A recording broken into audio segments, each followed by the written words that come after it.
post them to our course website in any kind of a timely manner. It takes a little bit of time to edit them down, transcode them, upload them, wait for closed captioning, stuff like that, link it on the course website. There's a lot of steps in that chain to make sure that those are available to you. So the main thing to remember with the recordings is that, especially for this class, as this is a highly interactive class all semester long, because our purpose for this class is to learn how to do very interactive communication.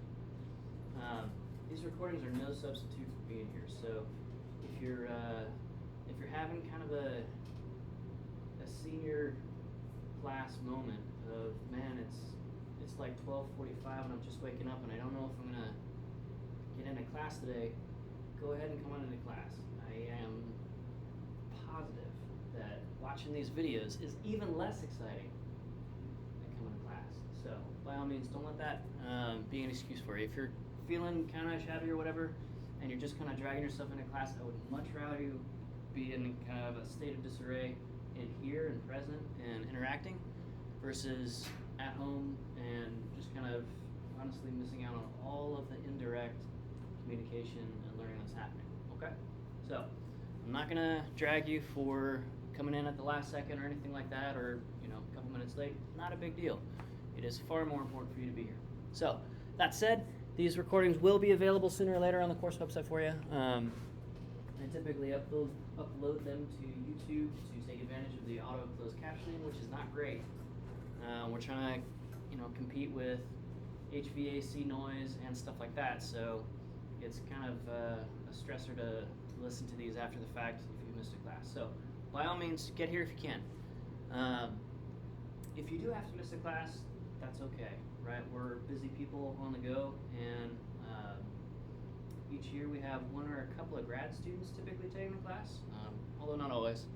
And as grad students especially, I know that your schedule can be kind of fraught with field work and data collection and stuff like that.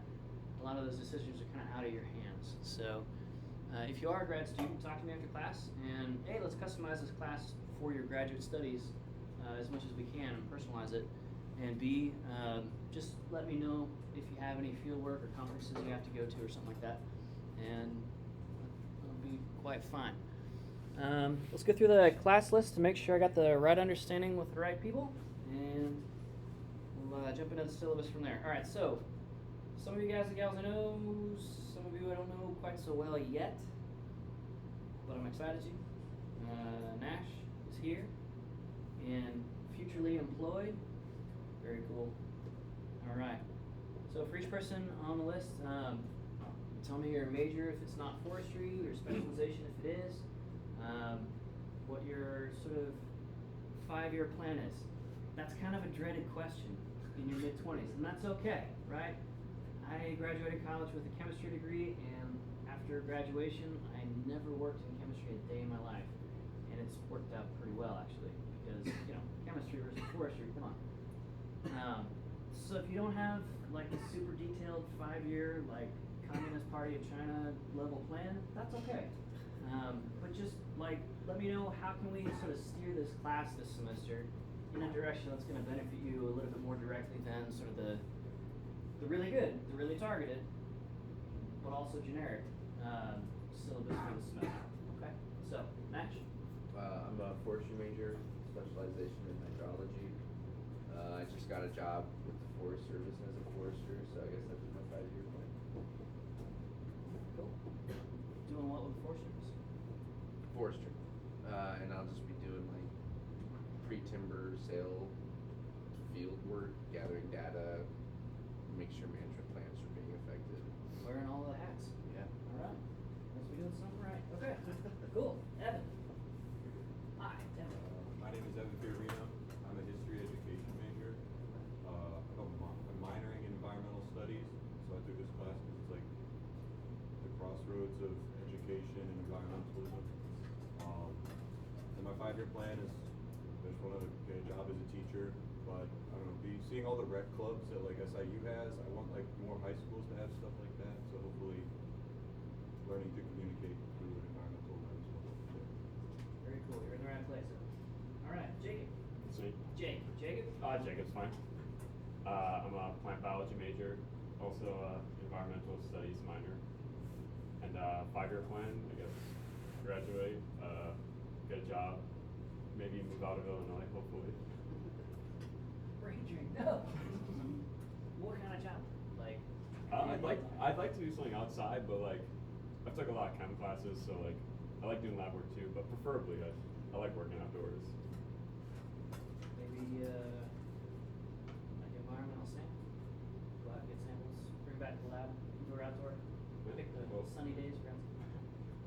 Or rainy. I like working in the rain. Of course. John. John, in forest technologies. So, I don't really have a specific 5-year goal, but I'd like to work sort of where forest, urban forestry and hydrology kind of meet. Urban forestry and hydrology. Cool. Deal. Kylie. My name is Kylie. I'm also a forestry major with a rec specialization. I also have a minor in GIS. So my 5-year plan, I don't know specifically what it's going to look like yet, but I would love to work for the National Park Service, potentially doing something with GIS. Okay. GIS is black magic to anybody who doesn't know about GIS. So they'll just look at you with these like starry eyes and like a healthy amount of fear, you know? You're gonna be the wizard in the room. Very cool. Okay. All right. Welcome. Michael. Mike. I'm a forestry major. Specialization is in wildlife management, habitat management, conservation. I don't really have a 5-year plan. I just want to graduate, see what it's out there, because there's so much to do. And I don't know, not quite yet. Maybe when I graduate. No worries. Okay. Olivia. Hi. Welcome back. Yeah, thank you. My name is Olivia Larison. I'm a forestry major specializing in recreation. I kind of think that when I graduate, I just want to like do some seasonal work for a while I'm still young, and I can like basically get paid to travel around the country. I think that sounds nice. Nash can probably speak to this as well. It's pretty common to kind of bounce around all over the country, or even most parts of the East and West hemispheres if you decide to do forestry stuff, but like Department of Defense as a civilian employee, work on a base or something like that. So if you want to get out and get around, yeah, good spot. Cool. All right. And Elizabeth. That's me. I usually go by Lizzie. My major is outdoor recreation and leadership management. And I guess my 5-year plan is to graduate and find a good internship, and then hopefully that internship turns into a job or something. Okay, right on. So specifically interested in like the adventure leadership side of stuff, or like logistics, or therapeutic rec, or what? I'd say like I would want to be like a guide or something for a couple of years and maybe go into something else. I also want to do a lot of traveling, visit, traveling around the country a bit, see what's out there. Cool.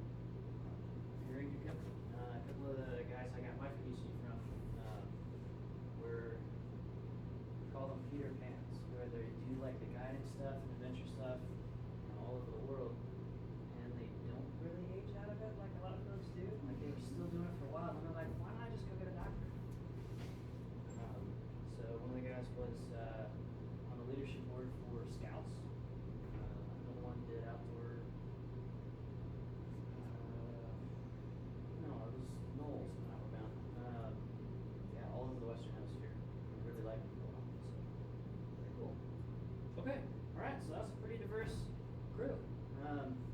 Anybody I didn't catch? Yeah, I'm still like dropping and adding classes, configuring stuff. But yeah, my name's Sophia Maring. I am a forestry major with a specialization in natural resource management, and I guess manufacturing and be graduating in May. So we'll see.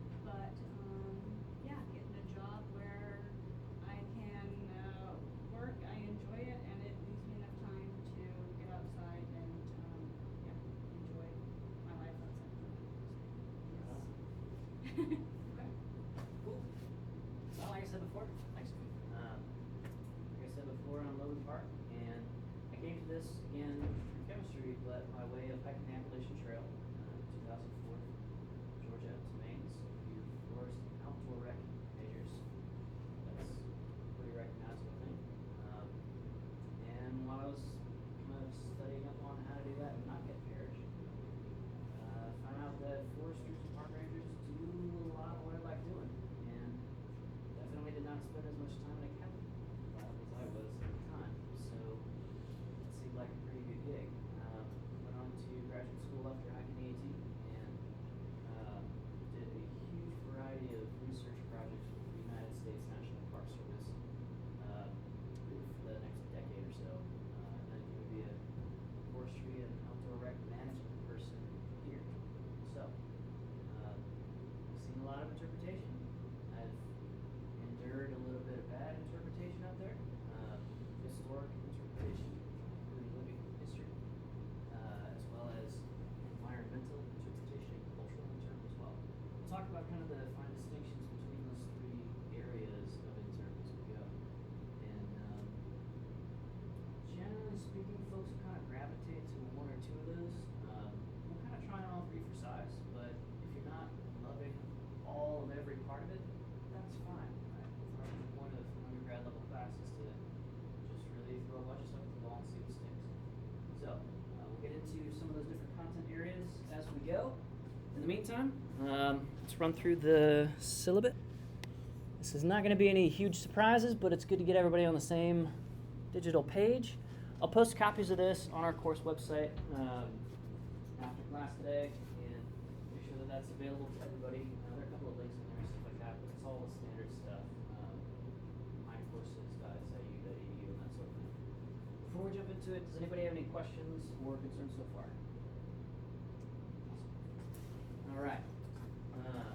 So, we are meeting in this class on Mondays and Wednesdays. So our first week here is always truncated in the spring with Dr. Martin Luther King Day. We'll be in this room here, 187, and it's shortened this year. So if you are seeing this class schedule from a previous year's listing, we're meeting from 1 to 2:15 instead of 1 to 3, as we have in previous years. We've kind of tightened up the schedule a little bit for this year to get you guys efficiently through. My office is the last one on this hallway down to the right, so towards Thompson Woods on your right-hand side. I'm in 194D as in dog. It's to your left as you're looking in that door to the right. Stop by anytime. I'll be on campus pretty much all day, every day, except for some Fridays I'll be out doing the research stuff. But my formal office hours are 1 to 4 p.m. on Tuesdays and Thursdays, and highly recommend that you stop by just to say hi or ask questions or whatever. Professors are a peculiar and lonely breed, and it's really, really nice to see that we're not totally chasing everybody away from class. So stop by with a question or just shoot the breeze a little bit. And I would love to get to know you a little bit better so that I can do a better job on things like writing detailed reference letters, providing just gushing, glowing reference checks, stuff like that. It is one of the joys of this job to help you guys kind of launch from this stage. So in order for me to do a great job with that, instead of being kind of generic about it, I got to get to know you a little bit better. We'll do a lot of that in class, but office hours is another great opportunity. I get so much email as a professor that you probably want to communicate with me if you have any questions about class or need any kind of a timely answer. Send it to me as a text message, or I'm an iPhone guy, so messages or whatever. But I generally don't do a great job of, maybe this is a really good job of not spending much time on social media, as horrible as social media is. So Snapchat, Instagram, all of that stuff, I'll probably eventually see it like in a couple of weeks. But definitely regular text messages are going to get in front of me pretty much right away. Emails, I do see, just it takes a long time to wade through all the spam and the courseware offers. There are constantly publishers trying to get into our classrooms and stuff like that, so we got to fight all that stuff off. Short version, text me. And let me know who you are so I have a clearer sense of how to answer your question for you. Just give me your name. If you have any individualized learning needs, if you're neurodiverse or have dyslexia or anything like that, that's totally fine. I don't see that it's going to be any real impediment to this class. And we have support services for all of that stuff through the Achieve program. If this is you, you probably already know this stuff, but this is where you go. And if you need any formal accommodations, extra test taking time or a class note taker, if that's a barrier for you, that's totally fine. We got to get it all set up through Achieve. That way it's official and legit, and we can keep everything very fair and accommodating for you. And I'm very happy to do that. Not a big deal. So that brings us to kind of why we're all here. And environmental interpretation is a very specific form of professional communication. We have a lot of things going on, a lot of messages hitting us all the time. And this is a new experience in the, last 350,000 years of sort of modern hominids. You and I are more messaged and advertised and spam than any other generation in history. And it's not really getting better in the foreseeable future. So what that means for us as foresters or as future history teachers or urban forestry, hydrology interface folks or GIS wizards or what have you, is that we need to learn how to kind of cut through all of that noise so that we as ethical professionals can be effective in what we do, because everything we do in forestry and in outdoor recreation and so on, and biology, all the different majors, there is no possibility of being isolated professionally the rest of your life where you don't get to interact and communicate, and more importantly, in that communication, connect with the people that you need to connect with. Okay, so that's what this class is really all about. We're gonna kind of turn everybody loose in terms of what specific content you want to explore and interpret to your classmates and to maybe a couple of other folks, professionals in this field, throughout the semester. Because I can't shoehorn everybody into the same content and expect that to be interesting or engaging to you. That is one of the core or foundational principles of environmental interpretation. Each one of you is a wildly diverse individual relative to everybody else. So shoehorning, definitely not the right approach. This is different than the approach taken by most of your other classes. So I'm gonna have to rely on you guys and gals to be honest with me and with yourselves on what is interesting to you content-wise this semester. That could be something that is within your professional domains. It could be something that you are passionate about, an avocation, or even a hobby. The point is to find some things that you are really into this semester. And you're not going to impress me more or less if that has forestry or outdoor rec or insert major here on the label. Truly. Right, so let's just leave that nonsense at the door. The content of this class, what you are going to be learning sort of all together, is the vehicle, delivery, the communication and connection parts of that bring that content that you are passionate about forward into public discourse or in one-on-one communication as an interpreter. Okay? So, that's a fancy way of saying like whatever you like and bring what you like into this classroom. And we'll work on the how to like it with other people together in class. Alright, so it's the profession of building connections between protected areas and visitors to or users of the area. So Nash, working as a forester starting this summer, needs to start learning, obviously right away, about that area, the ecoregion, the cultural status of it. What's the demographics of where he's going to be working? What is the land use history, both recent, where we have lots of GIS records, and back through early human arrival to North America through the land bridge from Asia, East Asia. Okay. Establishing personal relevance of and appreciation for a natural area often leads to behavioral changes among visitors to parks and wildlands. This is the primary power of interpretation. So this sentence is a fancy way of saying, or a jargon-heavy way of saying, we can love our parks, our national forests, our whatever the place is, we can love it to death. And this is especially relevant and concerning ever since the pandemic, where we have so-called whiplash or rebound or even revenge tourism, where people are going to parks, doubling, tripling, quadrupling, 10xing, as they say in influencer culture, the visitation to some of these places, and it is absolutely overwhelming. It's overwhelming in a way that hasn't really been much of a concern or a problem in 60 to 80 years for organizations like the United States National Park Service. So if you want to work for the Park Service, understand that they are absolutely slammed right now. Just buried under the press of humanity. We're going to love these places to death. We're just going to get their vacation in before the next lockdown comes. Okay? So, the point of this, why we are doing it, is embedded in that idea.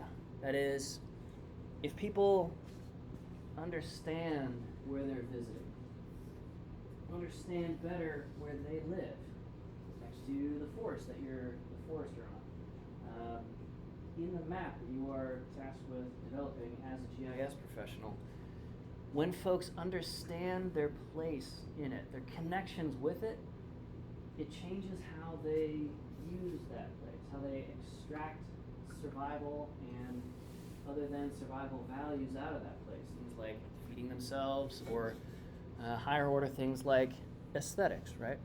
A lot of our national parks are very beautiful places, and so a lot of people pile onto those places and kind of trample them to death a little bit. So in other classes that I teach, we talk about managing those parks and wilderness areas. Some of you guys and gals might be in the wilderness management class on Tuesdays and Thursdays this semester with me. This is specifically about being, at least in the case of national parks or national forests, being the interpretive ranger that is directly interfacing with those publics plural.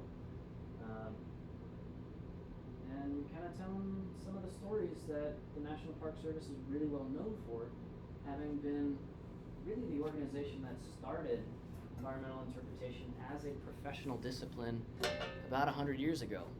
Yeah, right about 100 years ago. And this is also super important for if you end up working for a municipality, let's say the city of Carbondale doing GIS stuff, or urban forestry and hydrology stuff. Well, you're going to have to interact with the public and help the public understand that you're not totally wasting their tax dollars or causing them inconveniences just for the sake of being an obstructionist. All right? We'll examine the philosophies and ethics, the research, the methods, and the controversies involved with modern environmental interpretation practices within the context of park and wildland management. So, most of that's pretty straightforward, but in this class, because it is this class, we want to go straight to the ethical dilemmas that are present, professional ethics involved, and some pretty forehead slap-worthy examples of interpretation gone completely sideways, actually even kind of harmful over time. When you think about an organization like the National Park Service dealing with more visit days, more visitor encounters than there are people, men, women, and children in the entire United States every single year, if they get it even 1% wrong, that's like hundreds of thousands of people negatively affected, right? That's a big, big professional ethical responsibility to get that right. So we'll go straight to these controversies and kind of learn from somebody else's fails, right? See how we can do a little bit better maybe next time, all right? We'll be given opportunities to synthesize the topic areas in the course in the hands-on experience through numerous class exercises, possible quizzes, and your final exam. For those of you who've taken my previous classes, I hate spending much time on quizzes. They're not really the right tool for this class. Hands-on demonstrations, activities, practicum type stuff, which you're very familiar if you're an outdoor rec student. Trying it on for size, seeing how it goes, seeing what parts parts you like, see what parts you want to improve personally. That's where the action's going to be this semester. So it's mostly going to be in class and on our field trip, and pretty light on the quizzes, although we'll have probably a couple throughout the semester just to sort of say we did. Breaking out those basic ideas or the foundational senses of this class into more specific learning objectives. We have 8 or 9 of those clustered together, and those read as follows. First learning objective is to trace the historical development of environmental interpretation. This is not a marketing class. It's not a speech class. It is something that's a little bit speechy. We use a little bit of marketing communication techniques. We are never trying to sell something to anybody. We're trying to connect. We're trying to give permission to get excited about something good in publics that are just busy and spammed as much as we are and just trying to get through, just trying to make it by. So the historical development gives us a sense of how did this evolve into what it is and the why of how it evolved into what it is. So if you've taken Intro to Forest Rec with me, we've had one history unit in that. We'll do a more specific and targeted sort of senior level version of that history relative to environmental interpretation specifically. You don't need to have that 220 Intro to Forest Rec class as a prerequisite for this class. Cover all the relevant history here in this one. Second objective, explain interpretation's evolution in the context of park and wildland management. So again, we're going to talk about why we do this, the specific ways that we do in places like parks, all the way up to international biosphere reserves, all the way down to things like how does Green Earth Incorporated manage tiny little green spaces all throughout Carbondale, like 6 or 8 of them, as like dog walking parks on the surface, but that's really just an excuse to get people interested in learning more about our area, our history, our people here in Southern Illinois. Under philosophical foundations, we have the objective of demonstrating understanding of philosophies guiding environmental interpretation. We are doing persuasive communication. We're not just clubbing people over the head with a bunch of textbooks facts. And I apologize because the last, 20-some years of your lives, for the most part, yes, 22, 23 years?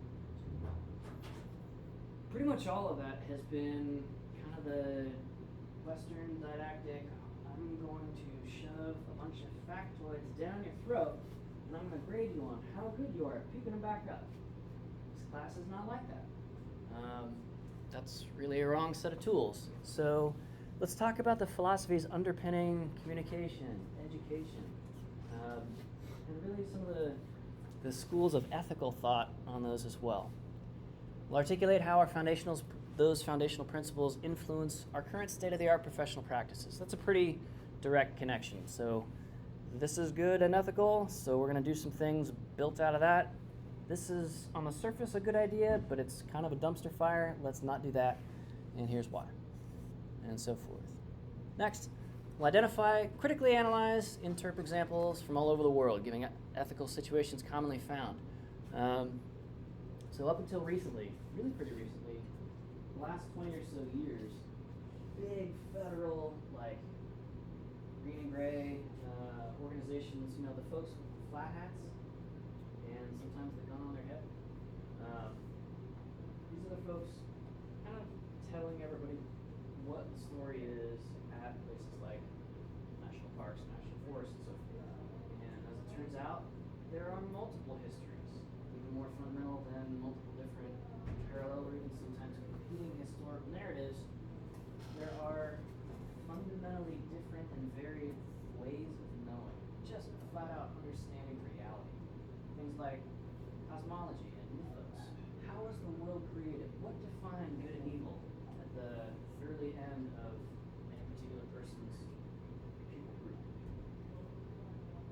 How do we engage with that when federal agencies have in the past been pretty good at telling us what to think, or at least trying?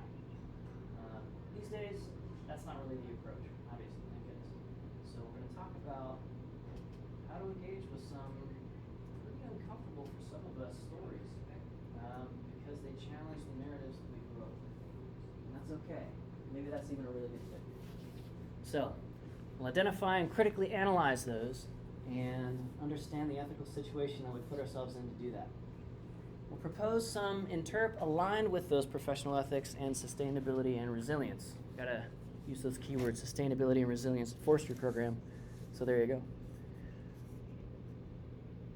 Throughout the semester, and again, this is customized to you because I can't cover everything that you need me to otherwise.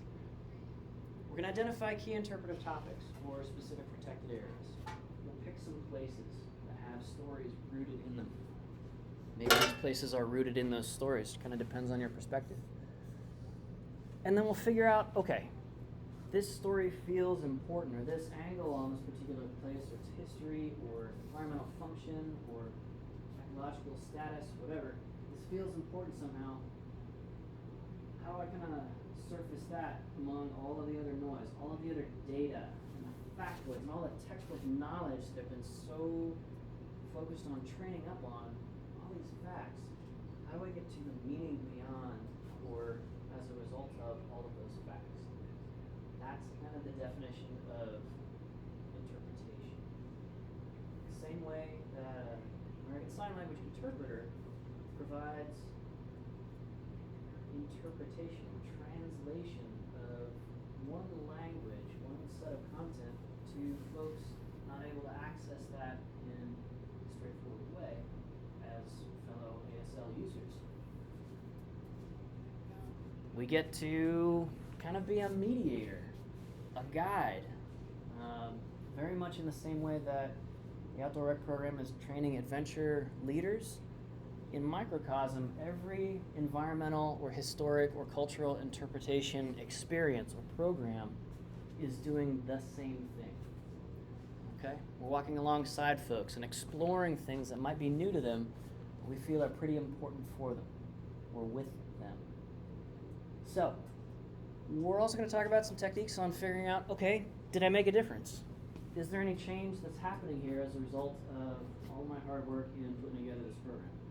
We don't want to work real hard on this stuff and then see no sort of change out there in the world. If we're interceding with people and everybody sort of goes back to catching Pokemans and scrolling Insta, then maybe, we should look at some other ways to connect with them. All right. Next, we'll practically integrate insights from communication, social psych, cognitive theory, behavioral psychology, and neuroscience. That's right. In a forestry class, we're going to talk about trees like this much and the weird and wild human brain this much. Because, our understanding of trees is, I mean this in the nicest way, but it's kind of academic. Like, it doesn't really connect with the real world, unless we understand how you and I think. So we're going to do what's called metacognition. We're going to think about thinking. Think about communication. Think about behavior and how we get to behavior from thinking. Let's see how that interfaces with environmental interpretation. So, if you like kind of grazing across a lot of different disciplines, if your major and minor are really pretty different and you like it that way, that part of the class is going to be really interesting for you. This is going to be sprinkled kind of throughout the class, so keep an eye out for that kind of wherever we are. Sometimes I forget that we're in a forestry class, and I'll start talking about some of the social psych stuff. If you're like Park, I like hunting deer. That helps me kind of reel it back in and be like, okay, so let's talk about why you like it and how you like it. That's kind of recontextualizing all this dry research into something that actually makes a difference for you or means anything. Next, we're going to demonstrate acquisition of professional skill sets used in culturally appropriate, that's key, effective environmental interp. That is storytelling, guided hiking, public speaking, interpersonal engagement. Pretty straightforward. And in order to do that, we'll need to develop personalized, inclusive, and accessible interpretive activities. So we want to ask with my cool idea, whatever that idea is, for a hike or an amphitheater talk or building a whole bunch of simulated caves at the visitor center at Mammoth Cave, for example, one place we might go for our field trip in Washington. How would make that genuinely accessible to everybody? Like, there's a non-zero chunk of the population that does not have full control, muscular control of their arms and legs. So how does a cave tour work for them? I worked with a grad student at a mental health program years ago. We designed a complete, like, high elevation, like a challenge ropes course, specifically for people that were quadriplegic. It is zero control of arms or legs.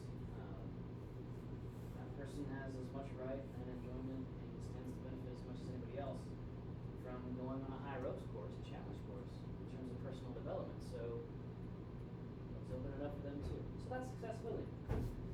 We also are looking for inclusive stuff. Look, I don't know if you know this,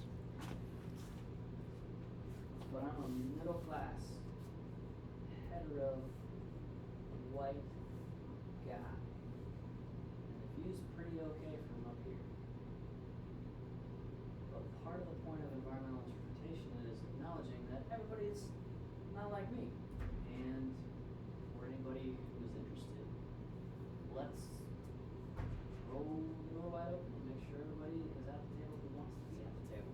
So, that is the inclusivity part, and that's a lot of fun and very rewarding.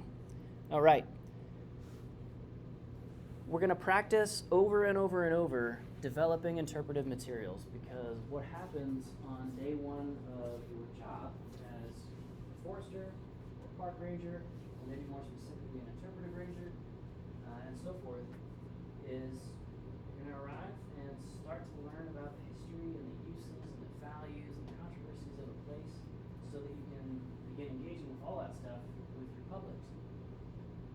And your boss is going to, at some point real quick, hand you the keys and say, all right, here are historic archives. We give you a drive around tour for a couple of days of different districts of our forest or units of our national park or what have you. And kind of get your feet on the ground here. And from there, go ahead and develop and deploy what looks good to you. That's a very common workflow in environmental interpretation. So if you'd like, in a lot of respects, being your own boss, being self-directed, really independent, and working in a small team environment, instead of being a huge cog in a huge machine, or a small cog in a big machine. So being able to quickly and effectively develop and deploy all sorts of different modalities of environmental interpretation is super important. So we're going to crack that egg early, and we'll keep at that all semester long until it becomes kind of easy and comfortable. All right? So it's not going to be perfect the first time. It's not going to be perfect the last time. That's fine. The idea here is to get up to fluency, so that you can parachute into a place, start learning about it, connecting with it yourself, and helping to provide that connection for others. Okay? So, come to class every day. If you weren't able to finish the homework assignment for a particular day, come anyway. I would rather have you here and doing stuff and learning and engaging versus being at home kind of staring at the wall going, oh God, I got to miss class today, because that's going to set you back further for the next class session. Make sense? So, come no matter what. Demonstrate creativity in alignment with profession best practices. If I get 2 or 3 of like the exact same thing, that makes me really sad in this class. In other classes, you kind of need folks to be in lockstep, sort of regurgitating the right answers for the quiz and so forth, for professional accreditation or whatever. In this class, diversity is the strength, right? I want to see like 8 or 10 wildly different projects for any stage of this semester versus anybody doing the same thing. Now, you can have the same topic here. You can have like the same specific, like nitpicky subtopic area. That doesn't mean your interpretive experience that you're putting together for your classmates and so forth is anything like the other person in that specific topic area. Alright? So, don't worry if anybody else is kind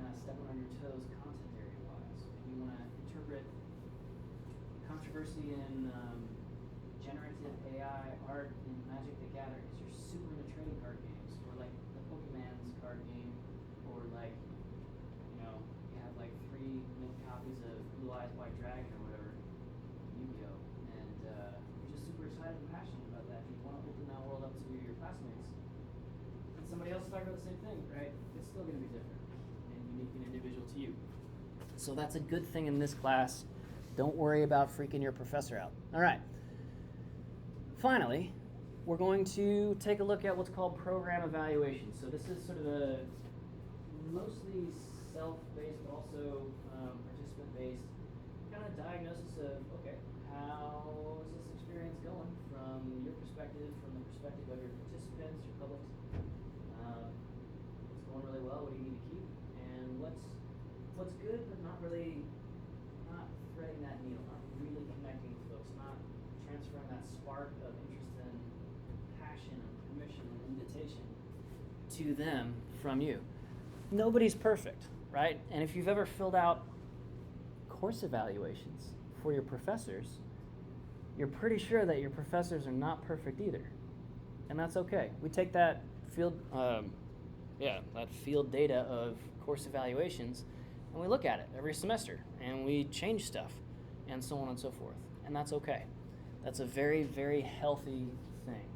Nobody's got to magically be perfect on week 1 of this class. That's not the point. If you were, you wouldn't be taking a class. You'd already be doing it. All right, so we're going to apply process improvement techniques to interpretive practices, showing a commitment to professional growth and the delivery of high-quality visitor experiences, right? So if we're graphing your performance, it's going to be up and to the right. Let's see.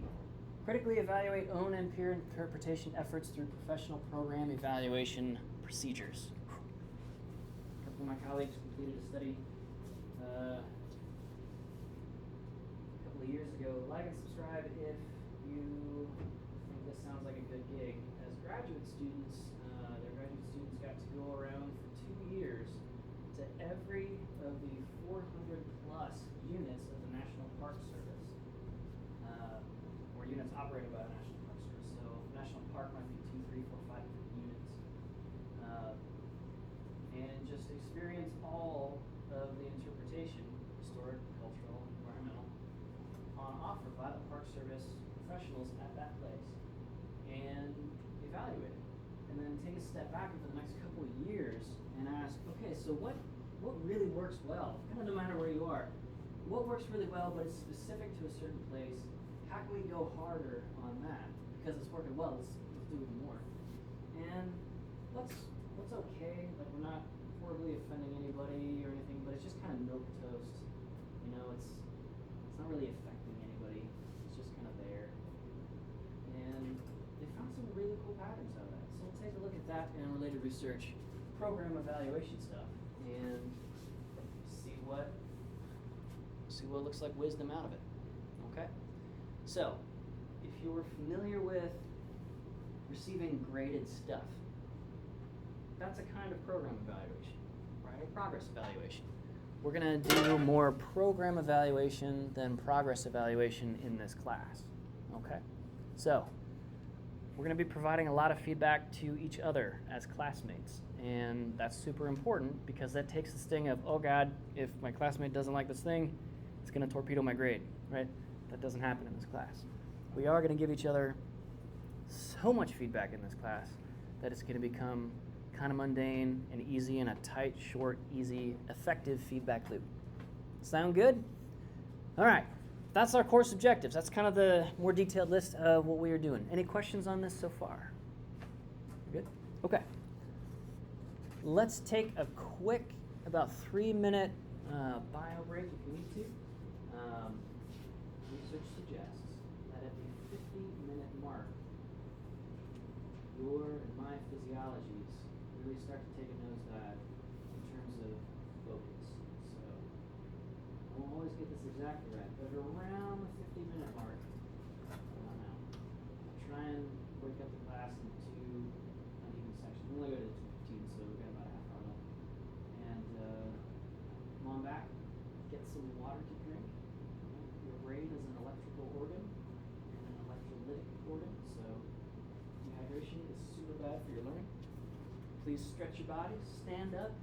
It's okay if you scroll your phone. I will be judging, but silently. It's okay. But yeah, please do stand and move around.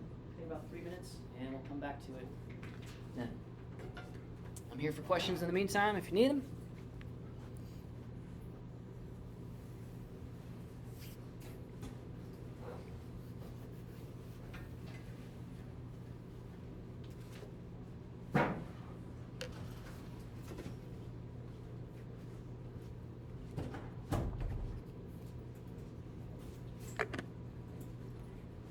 Also, if anybody really needs to snack in this class, recommend high protein and something quiet so it's not distracting, but absolutely bring food. The 1 p.m. slot in the afternoon is kind of brutal if you're just waking up. So.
All right.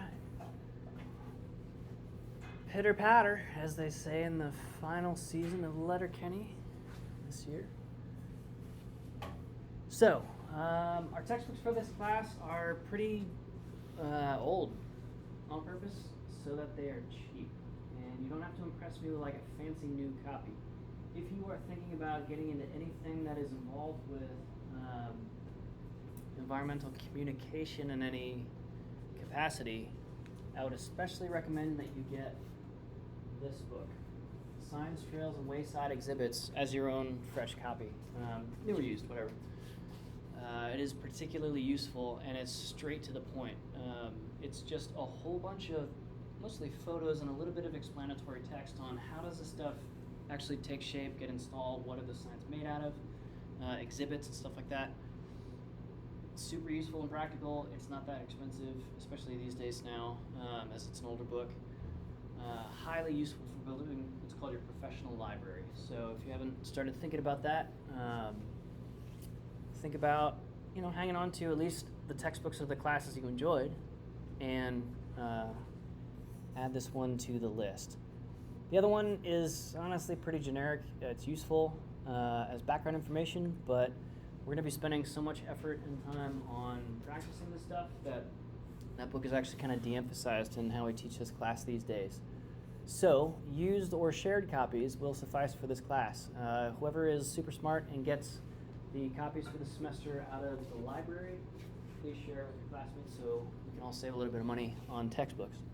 I'll post a few exercises and things at our course website and drop boxes corresponding to most of those throughout the semester. But if you ever need to turn something in that you don't see a Dropbox for, or you know there's a Dropbox for it and you just CBA, can't be arsed as the British say, in finding it on the Labyrinthine course website, just email it to me, that's fine. I don't particularly keep score on that. Grades heavily emphasize the activities that we're doing in class all day for the most part. So participation, quizzes, the final exam, and class exercises. So the interactive parts are half the grade, straight up. There's not a lot of like essay assignment type things to do outside of class. Most of it is prep for things that we'll be doing in class together. So take each one of these 4 areas pretty seriously, but especially plan to be here and do stuff, which also means dressing warmly or for whatever weather is present. This class is going to work a lot better if we can move around and do stuff instead of just kind of slumping slower, more slowly and further down into chairs. Participation is pretty straightforward. Do I have any grad students? Not this one. Okay, this is one of the first. Interesting. This is a good class for that. Let's see, final exam, pretty straightforward. For our class exercises, I'm going to get all throughout the semester the question, okay, Park, how long does this have to be? Like, what are you chaining us for in terms of like word count or page count and stuff like that? And I love that question because the best answer is say what you need to say, with apologies, it was John Mayer, and then stop. Like, this class specifically, you're going to be doing worse if you're padding it with a bunch of bullshit, right? Or if you type a bunch of stuff into ChatGPT and just copy paste, you know, that sort of freshman C-level garbage, that's gonna hurt your progress in this class, because if it can be said in 10 words, why say it in 20? This is basic fundamental communication and neuroscience. It's not even theory, it's demonstrable inside the lab and outside of it. So please don't feel like you need to impress me with more words. In fact, we're actually going to spend more time editing things down to very, very short statements. So what you might say in 2 to 3 pages in another class, we typically get 1 paragraph of 2 to 3 sentences in this class to get the soul of the same information across without all the cruft, all the factoids that are true but not useful, not engaging. Okay? So we're going to edit down, edit down, edit down. Length is not predetermined. Keep it short. All right? Do, though, proofread your work, because every word matters a lot in this class. You want to take a couple different looks at each of the things that you're producing for this class. And it's okay. I'm not going to be offended if class starts at 1 p.m. and you're racing in at 1:03 and you're pulling out your assignment for the day and like going back over it one more time and like, penciling in things that could be said a little bit better this way, or you forgot the last period at the end of the last sentence. That's a very common mistake for some reason. Proofread, and bribe a friend with bud or beer or boat time or whatever, and have them look over your stuff. Somebody else can see your foibles a lot more easily than you can. So professors use this trick a lot. We buddy edit stuff all the time because I'll see something on the 3rd pass that somebody sees halfway through their 1st when reading my stuff. And that's okay. Everybody makes these little typographic errors. Everybody. Don't worry about it. You can use want to scroll by here. You can use ChatGPT in this class. That's fine. I'm not going to be offended by that. I'm going to consider it any other sort of writing tool like spell check.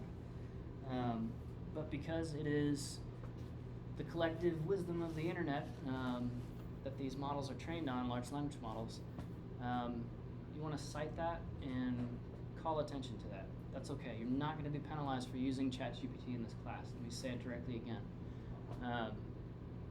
It's here to stay, and I'd rather you not spend any calories on like trying to hide it in this class. Like, use it like any other tool you would. Like a Wikipedia tier source, okay? But also don't trust it, right? ChatGPT hallucinates. It really does.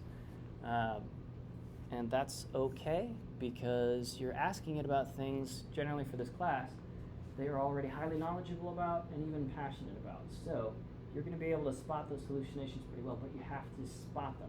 Does that make sense? All right, so you're not only not looked down upon for using ChatGPT, you're encouraged to if it helps you, if it's a useful tool. But you gotta treat it like you're drunk or super high or crunk housemate that just kind of runs at the mouth. It's generally pretty okay on grammar. It is absolutely terrible on factual or wisdom content. Okay? Let's see. So proofread. Don't slide assignments under my office door. Bring them to class and hand them to me, or submit them digitally, email or Dropbox. And beyond that, pretty well good to go. I've had a couple of students lose assignments, like they did the assignment and should get full credit for it, but I can't read it because it's been destroyed by like the floor polisher or whatever. I guess sometimes, you know, maybe that orbital floor polisher gets pretty exciting to use and just eats papers. That's happened more than once, so please don't slip stuff under my door. Let's talk about the field trip and the service learning stuff.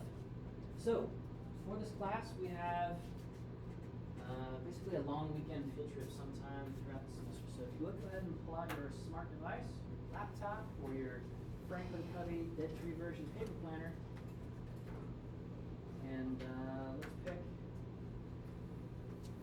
a field trip time and date, and eventually location that will help us accomplish our professional goals for this class. All right, so does anybody have any weekends that we should definitely keep the field trip off of? Like, I don't know, my day job prevents me from keeping it real. I'm not sure when Solar Bear or Polar Bear or Tour de Carbondale or any of that stuff.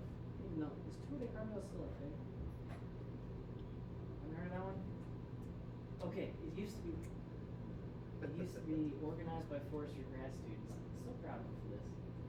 They organized, it was basically a bike race all around Carbondale with a couple of thousand attendees going from spot to spot all around the city and drinking as hard and as fast as they could. It's kind of like those like donut marathons where you run and each mile you have like a donut until you start puking. It was basically the same idea. So I was proud of them for their logistical prowess, not so much for the the content of it, but anyway. So that was Tour de Carbondale. Thanks for reading my blog. That said, does anybody have any weekends that we should keep our field trip away from? Like, is Conclave in the spring or in the fall these days? It's kind of all over Well, the we place. just got invited to one in Arkansas, so I was trying to find a date for that. Okay. I also heard something about Minnesota reached out to us, but I'm not sure. Cool. There's also the Carbondale Putt Putt Classic. Oh, yeah. On some weekend, I forget when. Classic. Like all the bars. Yeah, all the bars participate. They all have holes. They make them. There's a Okay. bar on it. I see. I don't know when that is, but I'm sure I can look it up. So is it like, is there actually any golf ball or putter involved, Yeah. or is it just like? It's like each bar has like one or two mini golf holes that they made, Okay. and then you guys do it in like a scramble teams of 4, and the top place winner gets like $1,000. And you just go bar to bar all over Carbondale and drink and putt. Cool. Cool. All right. So we don't want to offend if anybody's super into golf. Weekends to keep away from. We want to keep it off of spring break, of course. So I think it's March 25th is the Pub Classic. Okay. Sounds good. Let's see. If, and most of you already know this, if you go to registrar.siu.edu, the calendar is a very handy thing. So, all right, Nash, one more time. When was that? That was in March, but when? It says March 25th on this website, but that's a Monday this year. I don't know if that's updated for this year. May not be updated. All right, so let's call that the third weekend in March. Yeah, probably around there. April 8th, we don't have school, it's the awards. What day of the week is that? That's a Monday. It would have worked if it wasn't the eclipse, it would be a long weekend. Yeah. All right, so.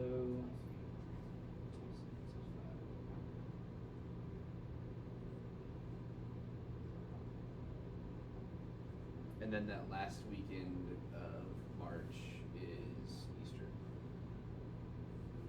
Okay. So What are those calendar days?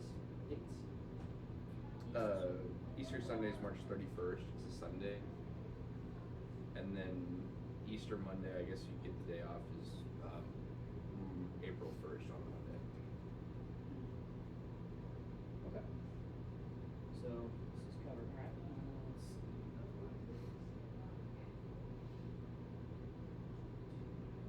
Let's see. This is probably. Probably putt-putt, I'd say. And then spring break is, was that the 9th through the 17th? We get that week off. We get 11 through 15 off, right?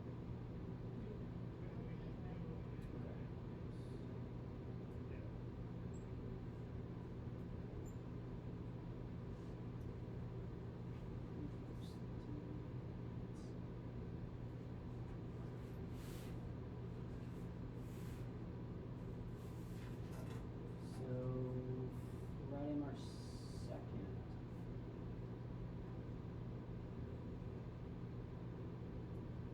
Cool.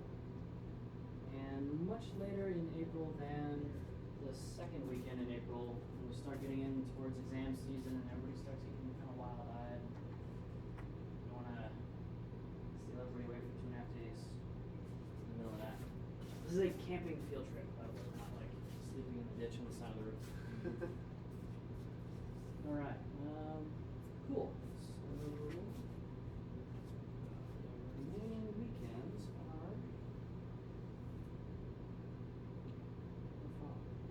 This cool lightsaber effect in my smartphone.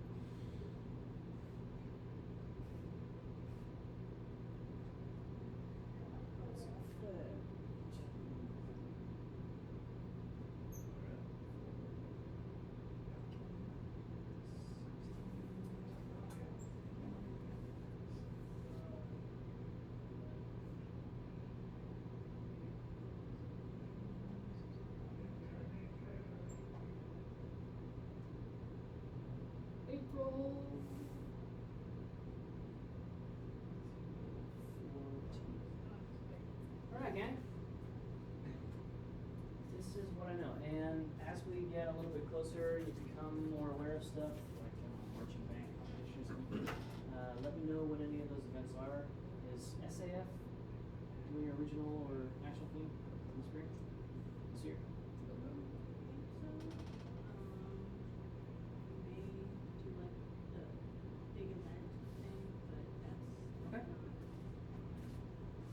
Yeah, let me know when those are as those dates come up, and we'll adjust if we need to. All right, just vote for as many as you are interested in. So vote for more than one, hopefully, and let me know which weekends. So it'd be like Friday, Saturday, Sunday. If you have a test on that Friday, let me know. I'll email your professor. Be like, this is a required field trip. Yeah. So you say Friday, we leave it in the morning? Yeah, typically. So in the past, we'll get to where to go next, but for the time. But in the past, we've gone to a place like Mammoth Cave, which is 3-4 hours away, or St. Louis Zoo, City Museum. It's a little bit tricky for us to get up to Chicago and Morton Arboretum, but there's a bunch of stuff there. We've done it around Southern Illinois, like Shawnee National Forest. The Forest Service does a whole bunch of historic interpretation in particular, because there's a lot of history and so forth. So we want to be able to have enough time to get to some of these places. That might be 2, 3, 4 hours away.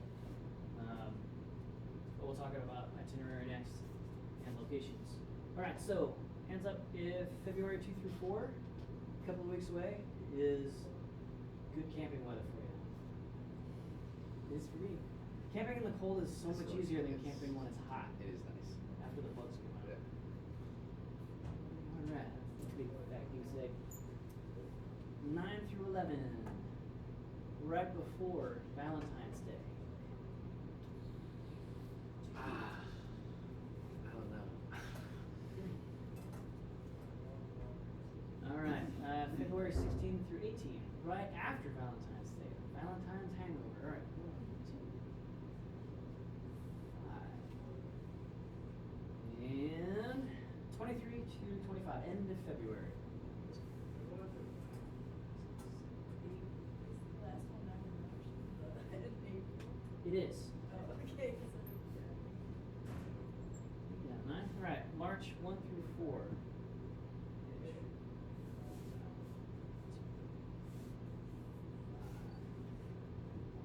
And through 11 is spring break.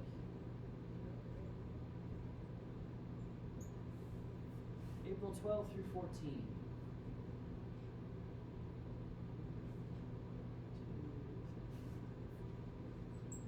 Cool. So that looks like to me February 23rd through 25th. That's a pretty strong spread across the scores there. Is that okay if we pencil that one in? All right, cool. This is close. It's coming up. So if you don't have a ton of camping gear to be safe and comfortable, meaning effective in the field, following a good night's sleep, your sleeping bag. Let me know. I have some spare gear from summer camp and stuff like that. It's all expedition grade stuff. 20-degree sleeping bags, that sort of thing. And tents and ground sheets and all that. Cook sets and so forth. If you have your own stuff, great. This class is also a great excuse to build up your professional, not just your professional library, but your professional gear, cache, and your professional clothing, stuff like that, quick dry stuff. The performance fishing gear, right? That's good for this class. So that if we get rained on, no big deal, because we're foresters, right? And outdoor rec folks, we're ready for that. Some of us even like it. We're good to go. We'll get more into details on that with the packing list and that sort of thing as we go. As you guys are packing up your stuff, we've got about 2 minutes left. Let's start thinking about where to go. Larry said these are a couple of spots where we can get those books for super cheap, a couple of bucks each. Yeah. Oh, I was gonna say, kind of in the same kind of realm as Mammoth Cave. Huh? There's like a state park in Tennessee called Fall Creek Falls State Park. Yeah. Uh-huh. Which is really nice, like the scenery of the Smoky Mountains, but not the people. I've gone there before for spring break, and there's a lot to do. Okay. Uh-huh. All right.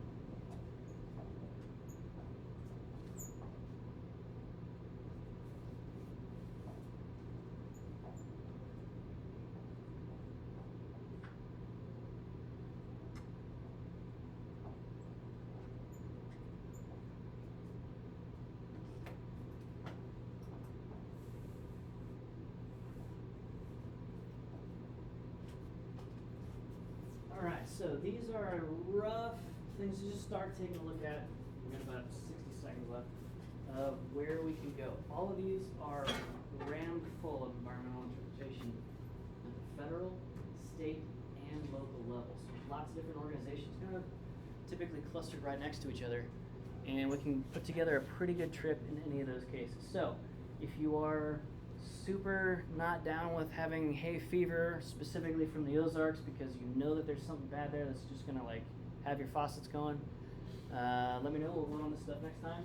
And from there, we'll be able to start dialing in some core details on the trip instead of the big picture stuff. Sound good? All right, I'm around for questions if you have them. And we will be back here Monday morning, or Monday afternoon at 1 p.m. See you next time.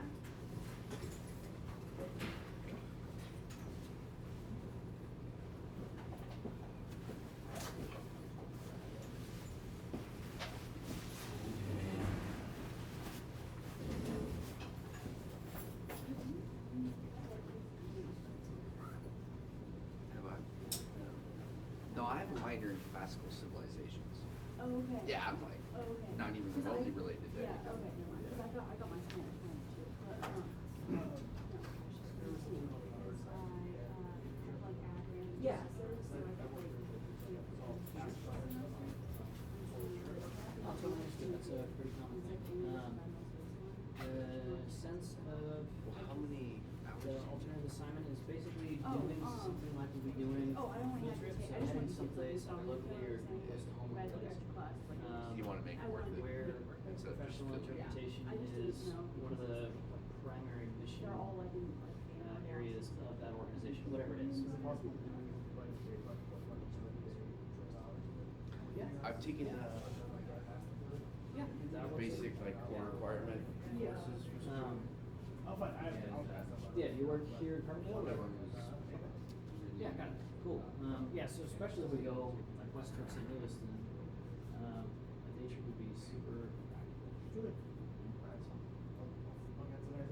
Cool.